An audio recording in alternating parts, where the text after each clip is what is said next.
Okay, good evening, and thank you for your patience. I'm Esther Gonzalez, and I'm the program manager here at the SHPE National Office, and I have two of my colleagues, both Vanessa and Victoria, also on the call. So I'd like them to introduce themselves momentarily. Hi, my name is Vanessa Carranza, and I'm the Programs and Scholarships Coordinator here for SHPE. And Victoria?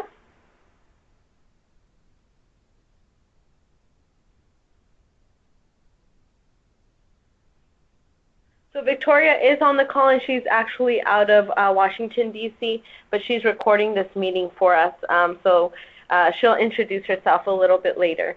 But we wanted to host this call to mention some improvements to the K-12 programs and the funding that is available to you if you are conducting outreach in these areas.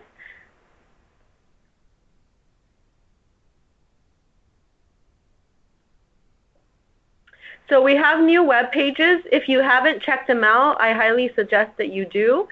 We have two major new web pages. It's programs.ship.org and scholarships.ship.org. These are temporary sites where we've included our updated processes, and you can access those already. But just so you know, within the coming 6 months to a year, we will have a complete rebranding of our website, which will incorporate these updates, but will have a new look and feel. But for now, we've created these websites so that they're easy to navigate and will allow you to follow our new processes. So with that, we will first go to our new pages. So this is our programs.ship.org webpage. We have a couple of headers up along the top there. So we have the SHPE Road to College. We have Project 421, Join SHPE, Reports and Funding, and we also have a tab for our sponsors. And I'll go over what each of those mean in just a second.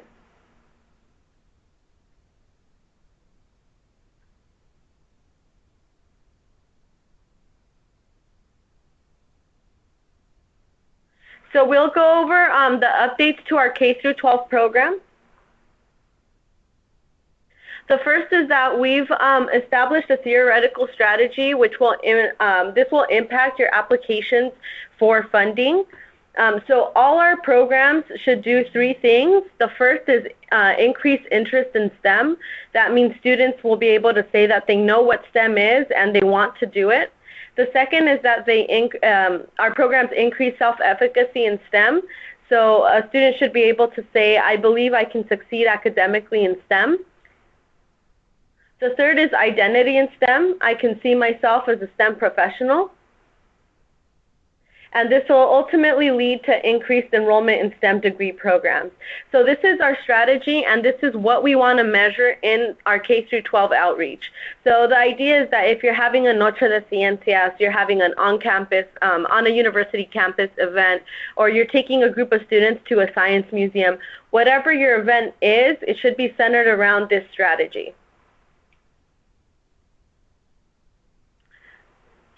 So we've also included on our webpage, and I'll show you where that is, a Road to College. The Road to College is a high-level overview for high school students about what they should be doing at the different levels of high school. Like I said, it's very, very high level, definitely not completely prescriptive in terms of details of every single little thing they should be doing, but it should give both parents and students an idea of what steps they should be taking every year to ensure that they're on track for enrollment in college. So now when we go to the website here, you'll see on that tab that there are 4 drop-downs for freshmen, sophomore, juniors, and seniors. So if you go to the freshman tab, for example, it'll outline, just 6 brief points about what a high school freshman should be doing, speaking to a high school academic counselor, developing an academic plan, keeping your grades up, and also how you can get involved in SHPE as a high school student.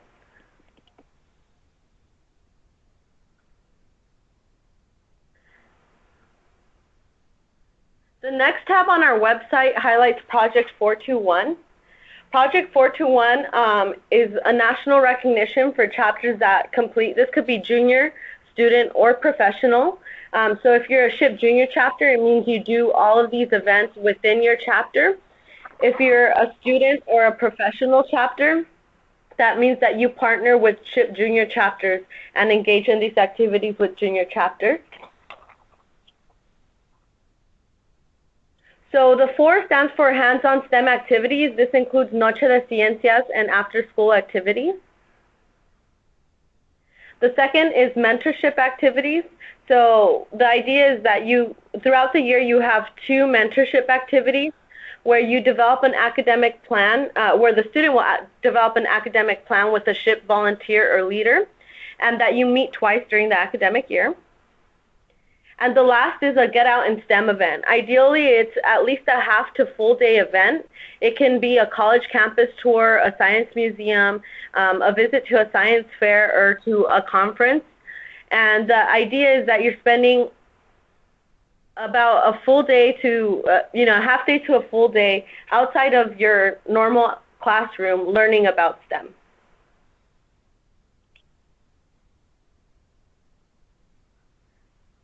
And the next thing that we'll show you on our webpage also is that we have an updated junior chapter list.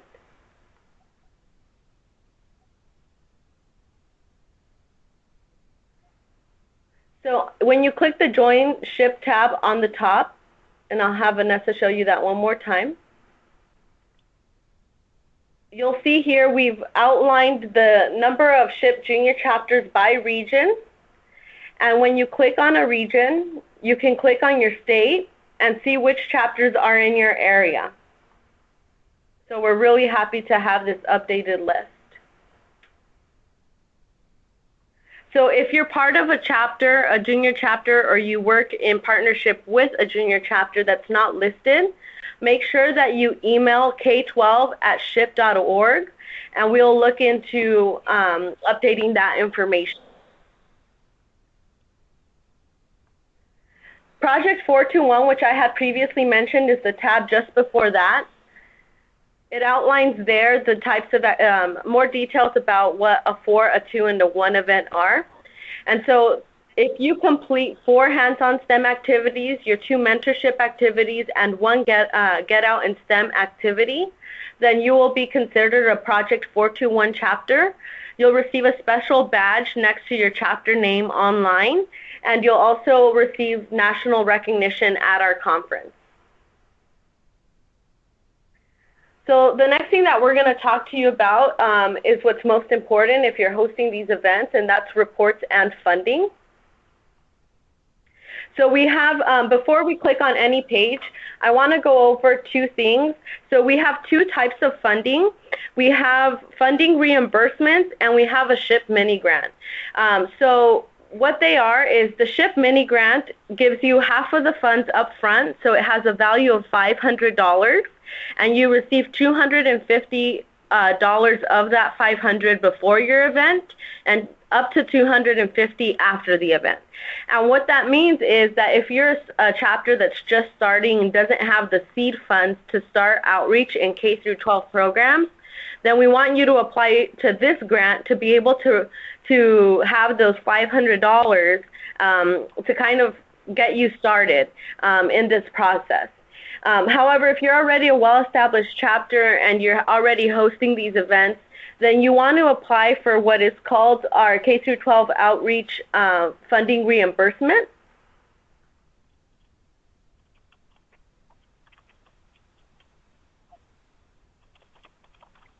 So if you click on the K through 12 program outreach funding reimbursement application instructions,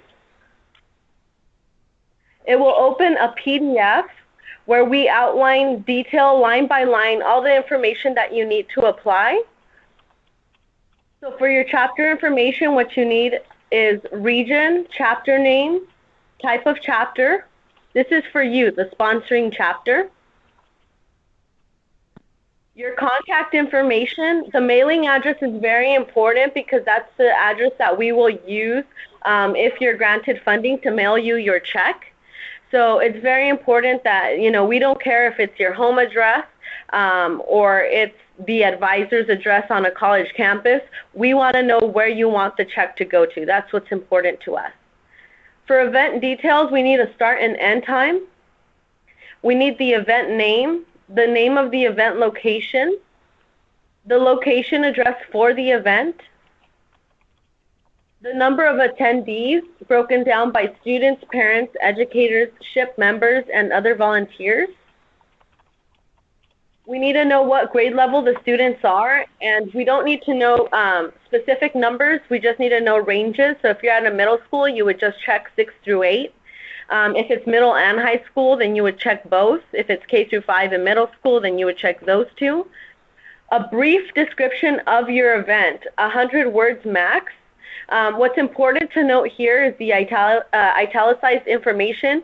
We want to know how your event directly relates to the strategy that we mentioned about increasing interest, self-efficacy, and identity in STEM.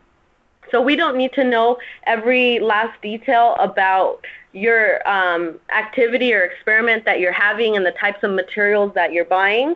We need to know how your event relates to our strategy. As you scroll down, we also require, well, we don't require, this is actually optional, supporting documentation. So if you're giving the students any handouts about college applications, if you're giving them handouts that have information about, or brochures about what STEM is, what a STEM profession is, then you can definitely upload them there as well. We ask if it's a 421 event, so if you want to be considered for the 421 recognition, then you need to say yes and let us know if it's a 4, 2, or 1 event. So is it a hands-on activity, is it a mentorship activity, or is it a Get Out in STEM activity? We ask if you collaborated with other organizations and other SHPE chapters. So we want to know if you're working in partnership with other chapters, other nonprofits or NGOs, or any other corporate sponsors. Number 13 is very important. We ask what the amount you are requesting is, and you can request up to $2,500. So again, this is for the reimbursement. So this isn't the mini grant. So this means that you've hosted an event, you've already spent your chapter funds, and you're applying to see if your event will qualify so that SHPE will reimburse you to motivate you to host more events and larger events. So based on the number of participants that attend your event, which is in the left side of that table, there's a limit to how much you can apply for. So although the maximum is $2,500, in order to apply for that range of $2,000 to $2,500, you need to have a minimum of 300 participants at your event. For question number 14, we ask what other income sources you use for the event. So if you did any sort of fundraising, you had a car wash, you partnered with Jamba Juice, you using your chapter funds, or maybe you have in-kind donations, or you were able to secure some sponsors, we want to know about that. It shows that you're not just relying on the SHPE national funding, but you're actively searching for funds for K through 12 programs. For 15, we ask you to upload receipts of materials purchased for the event. So everything that you're applying, the amount that you're applying for needs to be substantiated by receipts. So if you're asking for $2,300, we need $2,300 worth of receipts for things that you spent on your K through 12 event. The receipts must include the vendor name, the vendor contact information, so at least one of these, a phone number, address, or email. That allows us to research if we have to and make sure that the vendor does exist. It needs to be an itemized receipt, have the total billed and total paid. The important thing here also is that it's itemized, so a credit card transaction receipt where it just shows the total and your credit card number and a signature would not be valid. And we would not be able to reimburse you for that. So it does need to be an itemized receipt. Almost all receipts that you get from anything at a grocery store to a department store to a specialty store, almost all receipts from any vendor automatically have all this information, so it shouldn't be that you require any additional information. Receipts must be in PDF form. All receipts must be combined into only one PDF file with all receipts facing the same way. You can download the Genius Scan app for iPhone or the Cam Scanner app for Android. These apps make it easy to create one PDF by simply taking pictures of your receipts with your phone. So that'll make it very easy for you. In the past, we've received separate files. We've had receipts that are facing different ways, receipts where the print isn't legible. So if it's not legible to you, it's definitely not going to be legible to us. So make sure that they're legible and that all the pages are facing the same way. We also outlined there the allowable and unallowable expenses. These are the same allowable and unallowable expenses as we previously had with our ACE mini grant if you had applied for one of those before. The only difference is that gratuity is reimbursed up to 15%, whereas we previously did not reimburse for gratuity. So this is a change that's actually in your favor. But other than that, there's no other change here. Number 16, we ask you to please upload a sign-in sheet. We do provide a sign-in sheet on our tools and resources page, which I'll show you in a second. But if you don't want to use the standard blank sign-in sheet that we provide, you can definitely develop your own. But it does need to include the name of the student, the name of the participant, the type of participant, whether it's a student or a parent, the grade level, the school name, and if it's a student, the parent or guardian name and signature. These also, like your receipts, need to be scanned into one PDF, so we don't want individual files for all of these. Number 17, photos of your event. We require a minimum of 10 photos be submitted to qualify for funding. Just a hint, we're using these photos, number one, to ensure that your event did happen. It substantiates the fact that we are giving you funding for an event. But also, we want to be able to highlight you on our social media and our communications with our members. So the better quality picture you submit, the more likely we are going to highlight you and really promote your chapter. So I would suggest taking that into account also when you're thinking about the photos that you're going to submit. But the minimum required is 10. We ask you to submit participant media and liability release forms. We have a standard form that you can use that fulfills all the requirements. It has 3 fillable fields for the event name, date, and event location. If you alter this form or use your own form, we are not liable for the use of the form. So if you use our form, then we stand by it. If you alter it or create your own in any way, we are not liable for that. Number 19 is the last one, and that's participant surveys. So we have paper and Google Forms available depending on the size of your event, where your event is held, and what type of event you have. One may work better than the other, and I'll show you how you can conduct those in just a second. So the next thing that I'd like to show you is our tools and resources page. So on this page, you'll find the top bar there. And if you don't navigate from the instructions, but you want to navigate from the programs page, you'd go to Reports and Funding, Tools and Resources. Any questions that you may have, I would say 99.9% of the time can be answered by a document on this page. So we have the application instructions here. And we also have the standard forms that I was talking to you about here. So if you click on the sign-in sheet, this is the sign-in sheet that I was talking to you about, where you can fill in the event name, date, location, and your chapter name. And it has all the fields that we require for a sign-in sheet. So you're more than welcome to use this form, or if you want to create a form, you can. Just make sure it has all the required information. The next form that I'll show you is the median liability release waivers. That table there at the top, those are the 3 fillable fields that you would fill out with your event name, date, and location. The signature page is the second page. That's where the participant and the guardian or parent would sign. And we do need one of these for each and all participants, including parents.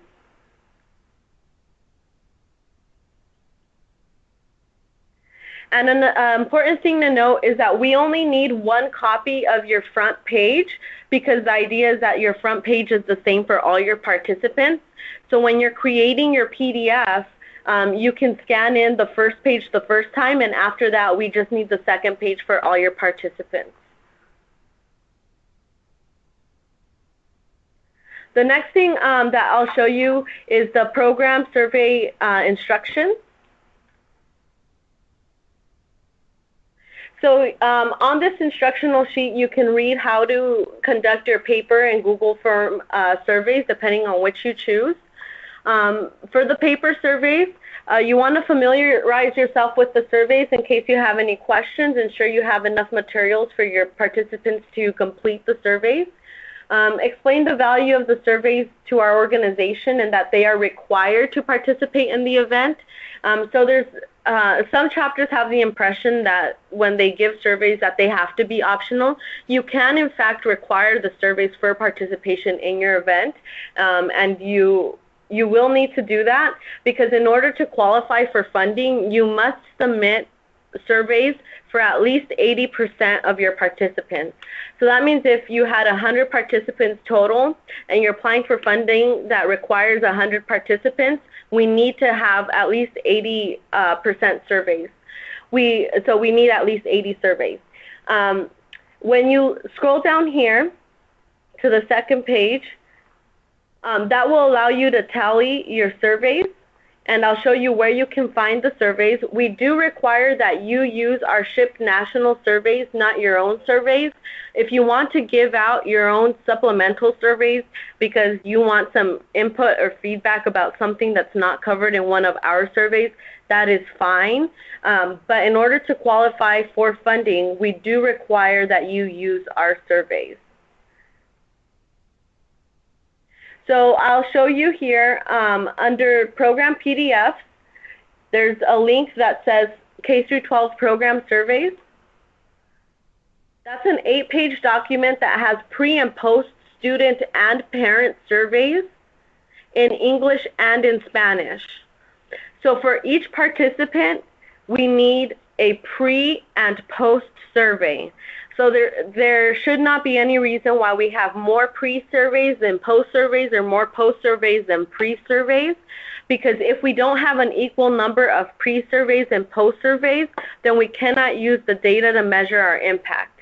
So it's very important that the number of pre-surveys and post-surveys match, and it's also very important that we have surveys for at least 80% of your total participants in your sign-in sheet.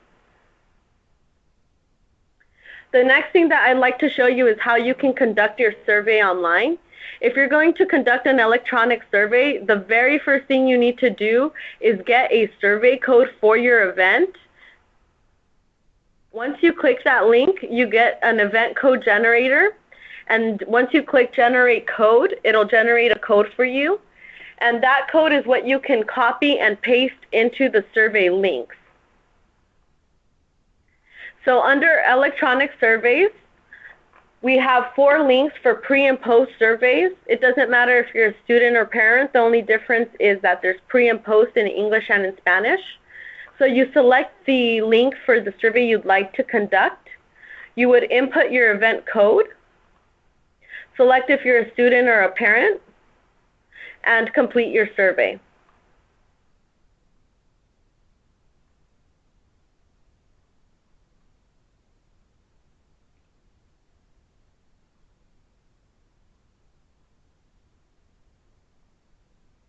Now, the benefit to conducting your survey through Google Forms is that Google will automatically tally your survey for you.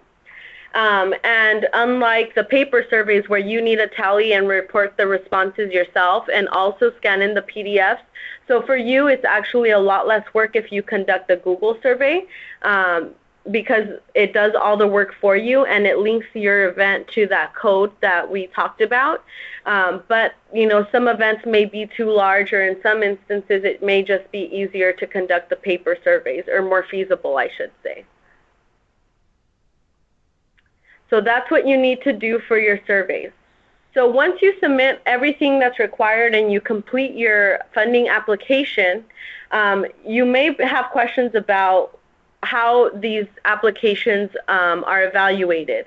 And so what we have under the application help is the funding reimbursement application rubric. So if we zoom in here,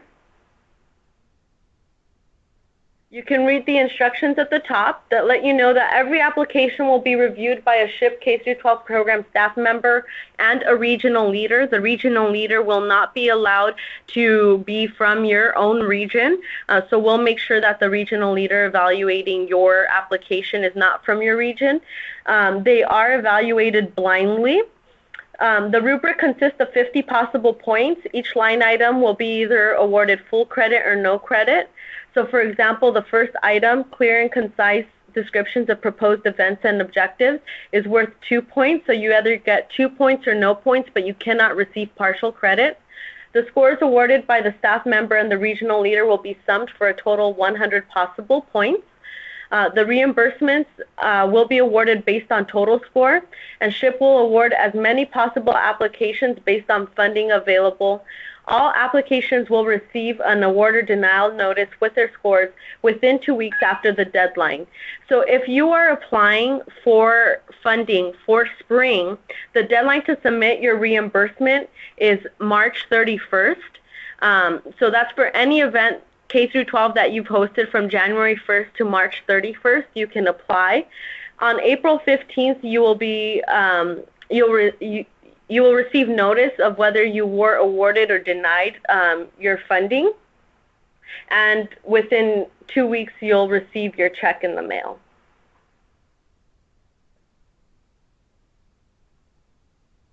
So the next thing that I wanted to show you is the SHPE mini grant application rubric.